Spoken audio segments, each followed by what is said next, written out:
Hail and welcome back to When the Night Comes. I'm Agent of Mischief. Let's get started, shall we?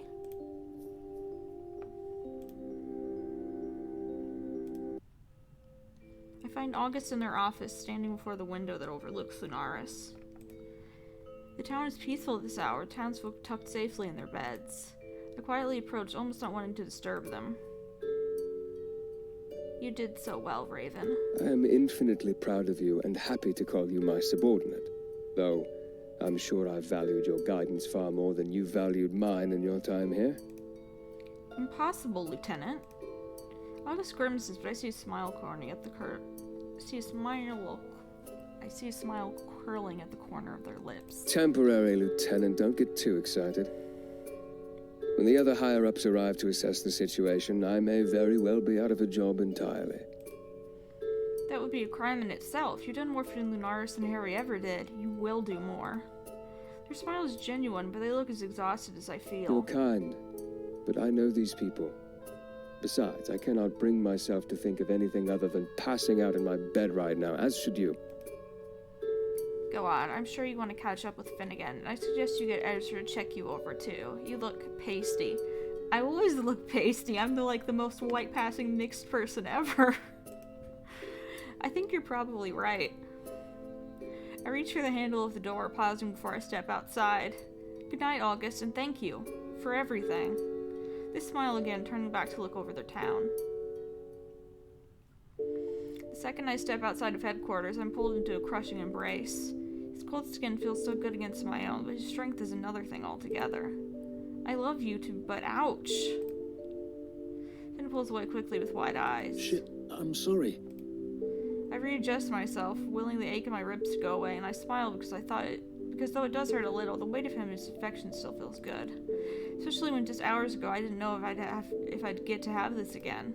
You're fine. He steps closer, running his hands down my arms, a slow drag making me shudder. You did it. You really... I was so worried. His burning gaze flickers over every inch of me, taking stock of my injuries and counting all of my fingers, I suspect. Then he takes my face in his hands, his brows scrawled together. You're hurt.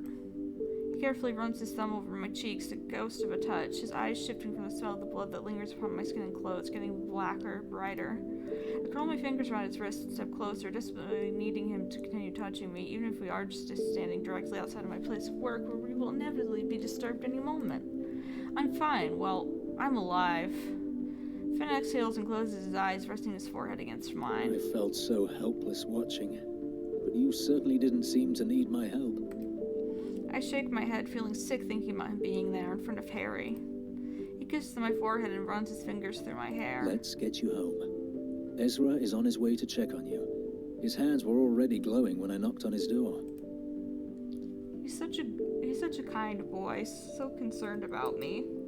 Next time I play, I'm probably gonna romance him. If I play anytime soon again, that is. My heart gets beat at the easy way that word just rolls off his tongue. Home. Something inside me knows he certainly isn't talking about my shitty little room at the Wolf. He hates it there, so do I. Home? His eyes open fast enough to make me startle a little, the color and intensity of them forever catching me off guard, especially when he's a little high off the smell of blood like he is right now. He swallows, throat bobbing, a smirk hooks to the corner of his mouth. I see that familiar flash of fang, just the one, and I quickly decide I've lost too much blood for him to be looking at me like that. I want you in my bed. Every night. I know my living situation is less than ideal, that I live somewhere where some of the walls are literally made of skulls, and I know you deserve better. That's the gothest thing you've ever said. Things would be so much brighter if you were there. All the time.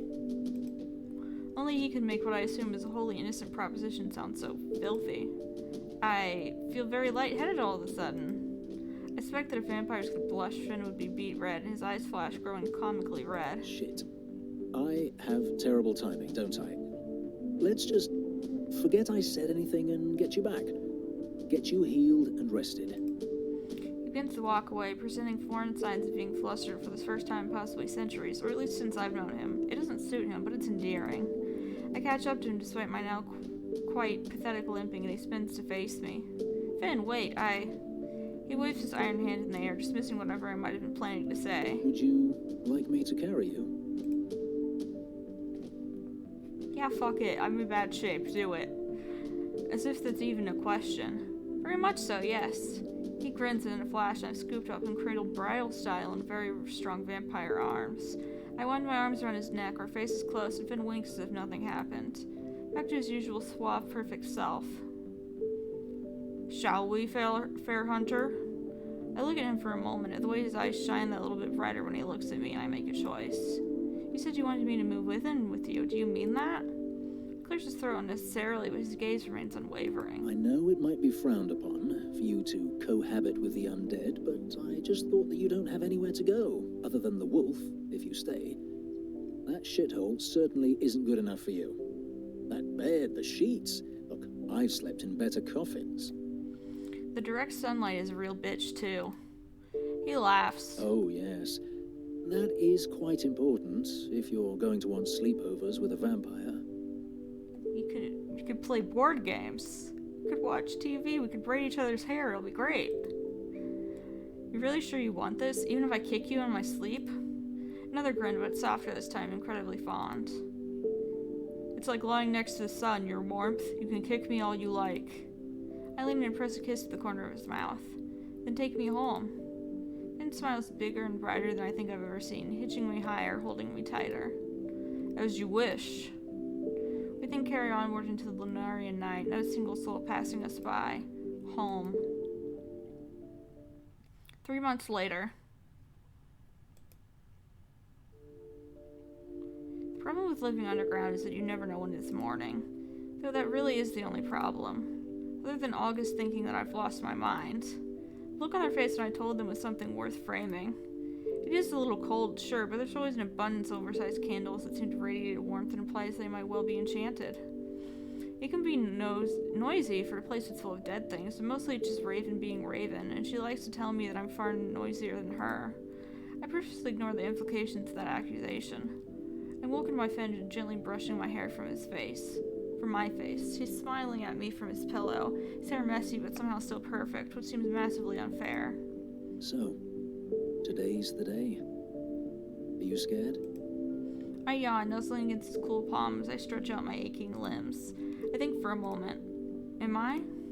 Today I'm going to stand in front of Lunaris, in front of people who view me as a hero, in front of my found family, and I'm going to become the Lieutenant General of Escria. Well, of the Hunters anyway, because we've made some changes. I sit up, Finn watching me intently. Maybe just a little, I'm not sure. I'll tell you when it's over. He laughs and moves closer, an arm going around my shoulder and tugging me against his side. He kisses my temple and I rest my head against his shoulder, the cool iron making me shiver a little. The candles flicker, the room growing warmer. They're definitely enchanted. You have nothing to fear. Think of all you've been through. A little ceremony will be a walk in the park. I shift so I can get a better look at him, flattening his bed head and wondering if he ruffles his hair on purpose just before I wake up to make me feel better about my own. I'm lucky, you know, to have you. He rolls his eyes playfully, trying and failing to seem modest. I mean, yeah. I swat him in the chest, and suddenly we're a tangle of limbs and dark silky sheets. He lets me win when we fight like this, sometimes, depending on his mood. Not today, though. He sits on me, pinning my wrists to the bed, and very dramatically pretends to bite me. At least he didn't bring out the accent, too. I seize the moment, turn my head, finding myself pinned by both his hands in his burning golden gaze. You win. He smiles and then he kisses me. It's good, it always is, and Finn quickly forgets to start his game, releasing my wrists and pressing close instead. The weight of him on top of me is a familiar comfort, one that makes me wish I didn't have responsibilities, that I could just lay here in our bed all day and have this. I press my tongue against one of his fangs, running at the pleasant, quick bite of pain and the pleasing noise he makes when he gets a taste. He pulls away, fangs bared, eyes black. I'd spend centuries trying to pull 1,000 more sounds like that from your lips. His mouth finds mine once more, and when we kiss, we speak in a language all our own, something ancient crested for love, just for us to understand. When he runs his hands over me, I feel like I'm being measured, sized up for feasting, and I'm all too willing to bare my throat and let him take what he needs. I'm gonna hold back on that this time.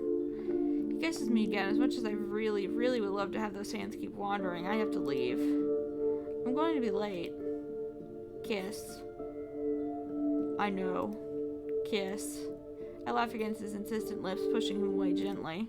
I can't see his face where it's buried in my hair, but I hear and feel his grumbled protest. He flops against the mattress with a huff, dragging palm over his face as he watches me get out of bed, his eyes burning the hole in the back of my head, my skin prickling with awareness.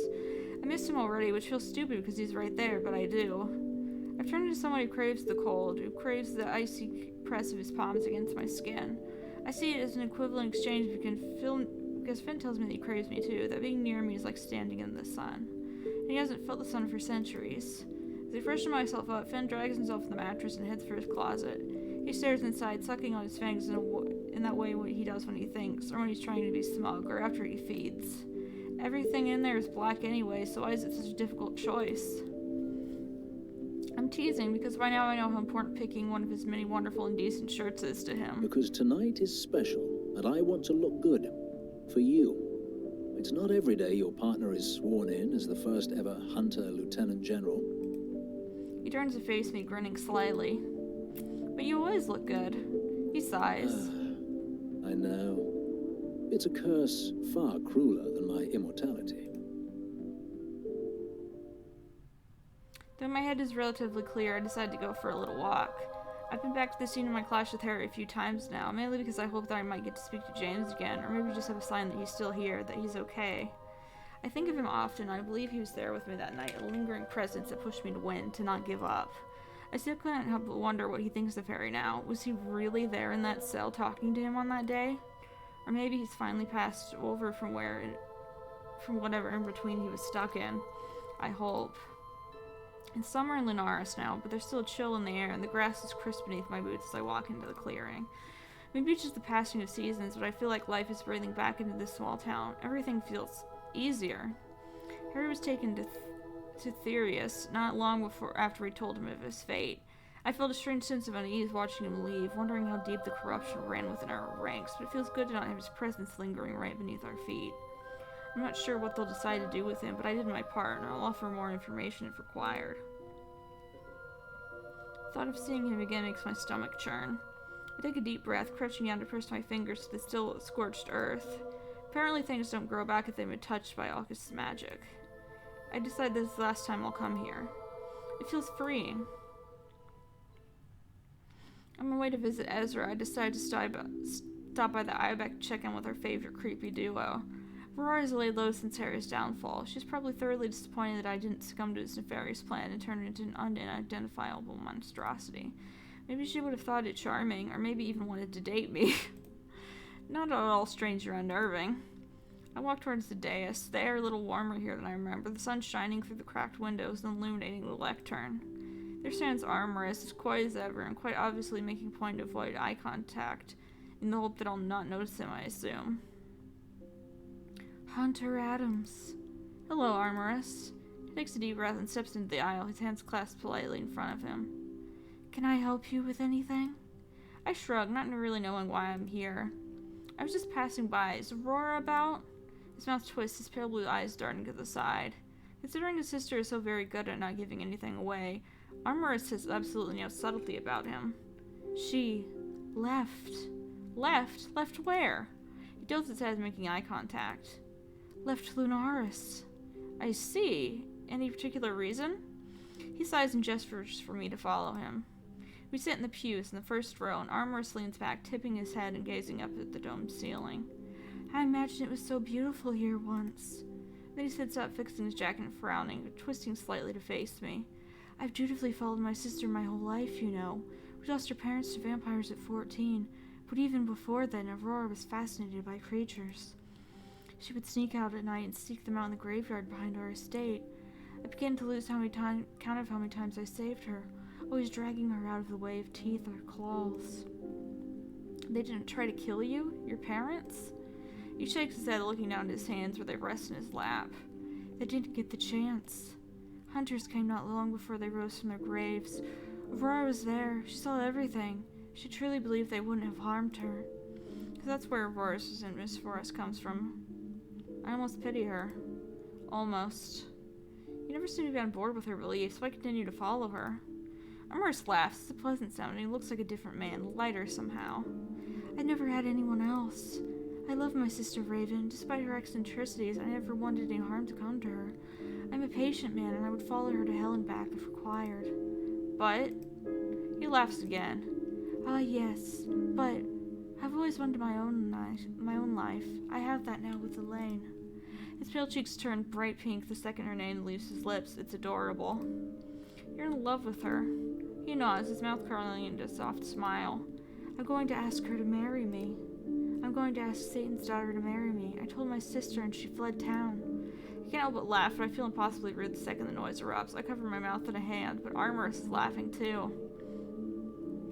You'd think she'd be thrilled to have a princess of the hells as her sister-in-law, wouldn't you? You would, yes. But then my sister has always been full of surprises. She'll be back, though.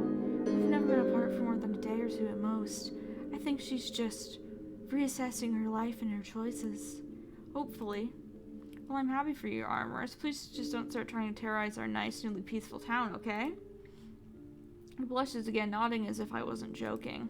Well, I kind of wasn't, I guess. I swear it. We both turn at the sound of the entrance doors creaking open, and there stands Elaine as a limb silhouetted by sunlight. I look at Armorous, and the way his face lights up as he quickly stands and brushes non-existent dust from his trousers and tucks his blonde hair behind his ears. Raven, it's lovely to see you. The demon offers me a curtsy and smiles sweetly, her brown eyes flickering curiously between Armorous and me. She must sense his mood and places a delicate hand upon his arm, which he immediately covers with his own. Where is Aurora, Army? Ah, well, I decide that's my cue to give them some privacy. The news that Aurora fled will be startling, but I imagine his proposition will be even more so. I have to go. I need to prepare for tonight. Armorous nods in silent thanks. I wish you well. Do stop by any time, won't you? An olive branch, maybe in the start of a new relationship between us and whatever's left of the Ibeck. I'm interested to see what it will become under Armorous's lead, or if it will become anything at all. Goodbye and congratulations. Owen tells me that you're transforming later. New beginnings and forms are always wonderful. I stifle a smile, assuming that she and Omen both still have the wrong idea about what the ceremony entails. I do hope he isn't disappointed when I don't sprout wings. Thank you, Elaine. Armorous? I feel their eyes upon me as I leave. For the very first time, I feel it is now scrutiny, but likely for the polite peace they need before excited anxiety blooms between two lovers. When I step into the street, Owen immediately appears, whipping around to face me. His movement so sharp I have to step back and raise my hands warily. I had no doubt he would never hurt me, but still. Not that it takes words or even my senses to see that Demon Prince is well rattled. There is a sharp pinch to Owen's brow, and flame wisps trail at his hair. Noticing me staring, though, some of that fades away. Owen smiles sheepishly. Sorry. A respectful distance away, Alcar shorts and straightens from where he's been leaning against the wall. He gingerly pats Owen on the back. It's fine, are you alright?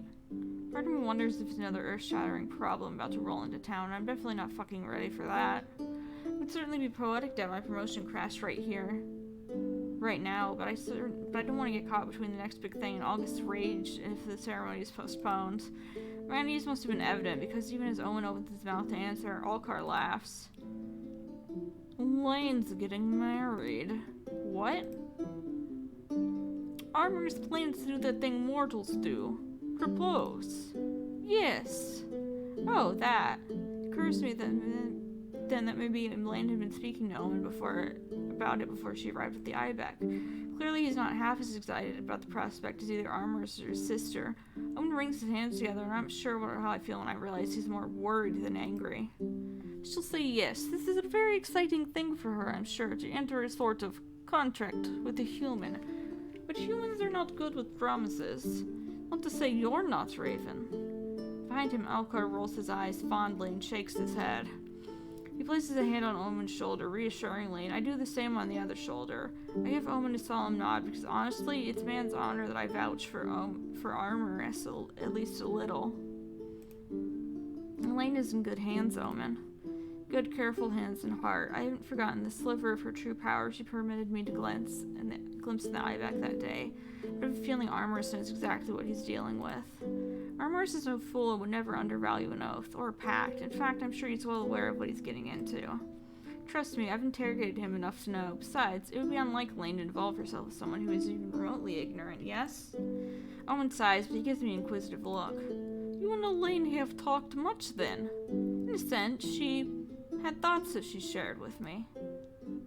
Of course, it isn't her I worry for. She's capable and, as you said, not likely to care about ignorant mortals. I nod sagely, though, if I must confess, it's nice to know that after everything, Owen seems genuinely concerned for Armor's well-being. He seems genuinely concerned for humans, period. I'm sorry, it's a big shaken. He glances at Alcar uncertainly, who purses his lips in thought. Big shocker. Yes. But don't mistake my alarm for unhappiness or disapproving. Maybe this is the best way. Elaine and I share many things, our histories, our lives, our souls once, but it's rare for her to engage with mortals as I do. Owen frowns at me, inclining his head. But I take it you'll watch them. Yes. You still look used lying about it. Shrewd as it is to say, I'm glad the Princess of Hells decided to pick a man right under our eyes to involve herself with. And not just in our own defense. We live by our blades, but living is so much more than killing and dying. This peace we forged together, I want to preserve it. Raven will be watching all of us, and honestly, I think you've got your work cut out for you, Lieutenant General. I'm not Lieutenant General yet. In a few hours you will be. And I'm glad it's you. After all, imagine what it would have been like if Piper got it instead. Ugh. Yeah, that's a thought. Though I'm sure you're glad that it isn't the case. Yeah. She'd have done fine. She cares about this town and its stupid problems more than she makes it sound like. We'd all have been here anyway, eh? Elcar nudges Omen and the demon blinks and shudders as though waking from a dream. There's a shift in the air around him that I notice. The same sense of movement like when somebody snatches back their hand. You were talking with Elaine? Yes. He sighs and brings his hands together again. She wants my thoughts on things. I need to talk to her as soon as possible. Immediately. He stares in the distance and clasps his hands over Alcar, still resting it on his shoulder after all this time, and slips away. I will see you later, okay? He sketches a short but graceful bow, then walks briskly to the nearest alleyway. I shake my head as his presence retreats with supernatural speed. As soon as he's gone, Alcar chuckles. Bet you anything, Elaine's going to rope him into helping her pick color themes for the wedding. Good for her. My entire department will have a meeting tomorrow on how to handle this goddamn beloved and miraculous town chock full of wonders, such as not one, but two powerful demons, amongst other things, one of whom is getting married to a human, one that once helmed a cult against our own kind. Fucking Lunaris. I can imagine how not happy August will be to hear about that, but what can you do? What can the Lieutenant General do indeed? I look up to see Alcar watching me. His smirk only widens into a grin, though, and he inclines his head, wolf ears twitching. Get going before Willenheim tears down half the town looking for you for being 10 minutes late. Oh, most certainly. See you later, Alcar. Aye, aye, General. Alcar walks backward until he too disappears the way Owen went, going, giving him one last shitting grin and an ever-daring half-arsed wave. After shop is busy, a line of townsfolk impatiently waiting outside. I decide to sneak in the back door to avoid unavoidable conversations. In the kitchen, I find Finn and Alcar arm wrestling? I literally just saw you? Alcar quickly turns his head and frowns at me. And what about it? How did you get here so fast? He ignores me, concentration too hard and making sure Finn doesn't snap his arm off, I assume. I roll my eyes and pull up a chair, smirking as I watch Alcar's arm shake. Finn quirks one of those dark brows at me and winks. He always insists I use my prosthetic. Silly of him, don't you think? Alcar growls, his face turning a beet red with the effort. Shut up, Mosquito Man. I'd win in a second if you used your normal one. Finn and I share a knowing look seconds before he slams Alcar's fist into the table, the fine china upon it clinking loudly with the force. There might even be a dent in the wood from the impact. 4-0. Wanna go again? He wiggles his iron fingers, the magic in them flickering teasingly. Then Ezra appears, his arms folded across his chest, and I don't think I've ever seen Finn move so fast. Hey, what have I told you two about doing that in here? Go ruin the furniture in the tavern. They won't let us. Oh, really? I do wonder why. He pointedly looks at the fridge in his lovely little table, then back between the wolf and the vampire. No more. Don't you have some important vampire business to attend to? And Alcar, well, I don't know what you could possibly have to do, actually. Alcar huffs and puffs, sliding down in his chair and crossing his arms. I look over at Ezra and see how hard he's trying to stop himself from smiling as Finn and Alcar begin to bicker. He's so fond of them, all of us in this weird group of misfits and weirdos and shit. He has the patience of a saint. I kick Finn under the table and he immediately shuts up, pouting at me as I address Ezra. Busy today? You know, it's looking frazzled. Ridiculously so. I say I'm closing an hour early and everyone thinks I'm going to skip town. I should probably get back. Do you need help? He quickly shakes his head. No, you have enough going on today. Go. I'll be fine. He then throws Finn and Alcar a very pointed glare, and they both wither under his emerald gaze, immediately shutting up. The lavender curtain parts and he's gone. I turn to look at them and laugh at the pitiful sight. Don't you two have somewhere better to be? They look at each other and shrug at exactly the same time, Alcar prodding Finn's chest with his thumb. Mr. Walking Combustible here can't go to the wolf until the sun goes down, can he? So no. Clearly I need better friends. Less flammable ones who don't ruin my drinking time. Rude to Finn. Rude to him. Finn swats him away and growls, which only seems to egg Alcar on. I actually do have somewhere I need to be. So, sorry, but I can't babysit you. Go and find your demon and bug him instead. You're as boring as you are old.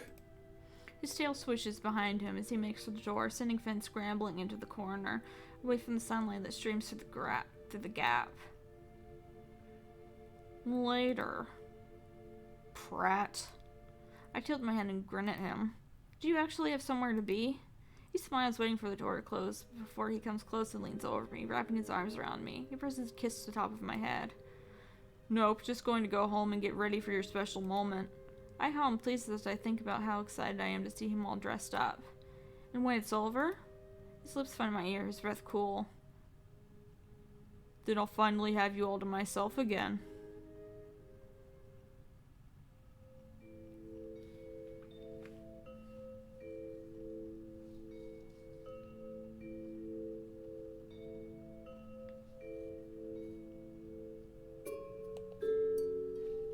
After Ezra's, I head home to get changed into my new uniform. I've never had to wear one before, and I suppose I don't now, but I want to show people who I am and what I do, to show them I'm here to protect them, and I'm proud to do so.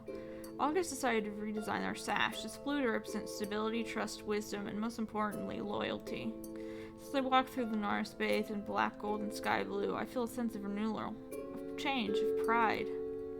There are people setting up outside headquarters for the ceremony. Hunters and enforcers pour out of every room as I head down the corridor towards August's office, all of them with smiles plastered on their faces.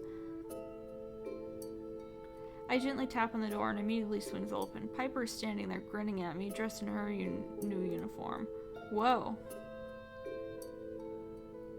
Ooh, fancy. She looks great. Piper snorts into his little spin, showing off. You like it? I step inside, closing the door behind me. You look amazing, General. Then I see August. Oh, shit. They appear from behind their desk, and suddenly I feel horribly underdressed. Damn, everyone looks fancy as hell. I love it. You both look incredible. You too, Lieutenant. They gesture at the papers that adorn their desk. Shall we? We need to come to an agreement on all of this, and fast. I have an hour until my speech, and I'd quite like to not fuck it up. Piper rests her elbows on her knees and her chin in her hands. She squints down at the pages of elegant script. You know exactly what I don't agree with. Everything else is fine. August and I share a look. They seem upset over knowing what thing Piper disagrees with, and I know that I don't exactly feel much excitement over it either. I speak before they get the chance. We cannot continue to mutate innocence. We need to find a new way to defend Escria. August glares at me, but I continue. Would I have known what they were whatever doing to me, I would have refused. August, I appreciate that you think it's necessary, and I know that doesn't come from a bad place, but I don't have the right. I could never understand how it feels. Witches are born with their magic. It is not inflicted upon them. They sit in their chair and wrung their hand over their face, tapping their fingers against their lips. If Harry could find a way to manipulate it, then we can find a way to as well. We both look at her like she's lost the plot. She huffs. oh hush, you know what I mean. I'm not talking about making monsters. I'm talking about finding a way to make us strong without making us monsters. How? Wouldn't they have already done that? Pepper bursts out laughing. August finally stops tapping their lip and raises their brow at her. You really think they'd do some actual work and research when they have what they need already? No way. They get free blood from the monsters they kill. And they get their little army of mini-monsters too. She's right. There must be another way. Piper, clearly ready to violently refute whatever they say, sits back, slack-jawed. You agree with me? August shrugs. I don't exactly thrill at the idea of all the extra work it would bring us. Me, specifically. But it would be worth it. Worth making sure that what we do is fair and ethical. Or at least as much as it can be under such extreme circumstances. I agree. We're fighting a war and must do whatever we can to ensure our survival. But that doesn't mean we should sacrifice our humanity to do so. With that, August sits back and pulls a clean piece of parchment from their drawer. They pick up their quill and begin to write. When they're finished, the three of us sign it, and a new rule is born. We'll do whatever we can to leave behind the barbaric ways of our predecessors. Piper rubs her hands together almost greedily, and I'm beginning to think she's lying about not liking this diplomatic bullshit. She's good at it, too. Now, our second task. As the creatures, our relationship with them right now is perilous at best. Even the ones that bring no harm don't really like us that much. And they're more than essential to our survival as an agency that actually succeeds. Can't blame them, really. Harry was really out there, kidnapping and killing even the good ones. Raven, what do you think? There's no question about it when it comes to our relationship with the creatures. We have to do everything we can to fix the fractures Harry caused. As you said, they're essential. And I paused, carefully considering my next words. Have you ever thought about having creatures working within the agency? They both stare at me like I've lost my fucking mind, just as I expected them to. You're saying we should shove some lycans and some demons in our uniform and off they pop? You're mental! August says nothing and just keeps staring at me. I know it sounds ridiculous, but there are creatures out there who want peace just as much as we do. Creatures who have enough power to actually convince others of their kind to either join us or leave us alone. A representative, maybe. Not a new branch, just creature relations. Someone to be our liaison when required. Piper looks like her eyes are going to drop out of her skull as she has them so wide. I cannot believe you're actually thinking about this. She doesn't sound angry, just tired. I get it. It's not ideal. It's not ideal, I know, but if we can just find other ways to lessen the attacks on our kind, then why the hell not? We just put strict rules in place and ensure that they have too much to lose if they betray us. August eyes Piper, who has fallen strangely silent. I think she knows that this will be good for us, despite her personal views on the matter. She nods. I'll sign. August offers her a small smile and picks up their quill. We all sign once again, ready to tackle our final conflict. Now we discuss you, both of you. Piper and I share a glance as she sits a little straighter in her chair. I think that sometimes Piper truly does forget how important August is about to become. Hunters have long been governed by us, the enforcers. I personally feel like that is unfair, because what the hell do we know about putting our lives on the line, right? You know. They look at her, tilting their head in question. You know, August, you've gotten your hands dirty more times than any of those other pencil pushers. I'll never have a better partner. August's expression softens. They almost look like they might cry, or at least think about crying. I had no idea you felt that way. Piper scuffs her boot on the floor, looking anywhere but at August. Yes, well, after everything that's happened, I blocked it out. I'm sorry, Piper, about all of it. I promise to do better by you, which is why I'm proposing that we create a new hierarchy, or rearrange our current one at least. Many enforcers aren't fit to dictate what higher-ranking hunters do. They're more concerned with politics than they are with the safety of our people. Take those decisions out of the hands of those who value bureaucracy above all else, into the hands of ones who are literally created to know how to save lives. Within reason, yes. I will need to consider this a little bit more carefully. It's complicated, and I'll value both your inputs. Piper grins at me. Can't believe it's taken the agency this long to realize it. Yes, well, a fresh start. Now we should go. They'll be waiting for us. August stands and fixes their uniform, fiddling with the end of their braid. They're nervous. August, you have nothing to worry about. I just don't want to let anyone down. Hare, his shadow lingers over me. No, it doesn't. None of them know what he did, and they won't either. As far as they're concerned, this is natural progression, and it is. Despite all that Harry did, it would still be you standing up there if he stood down gracefully.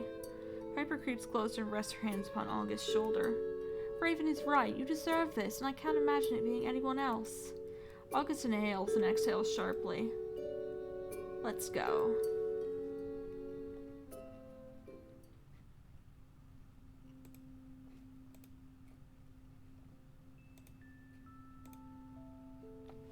Alright.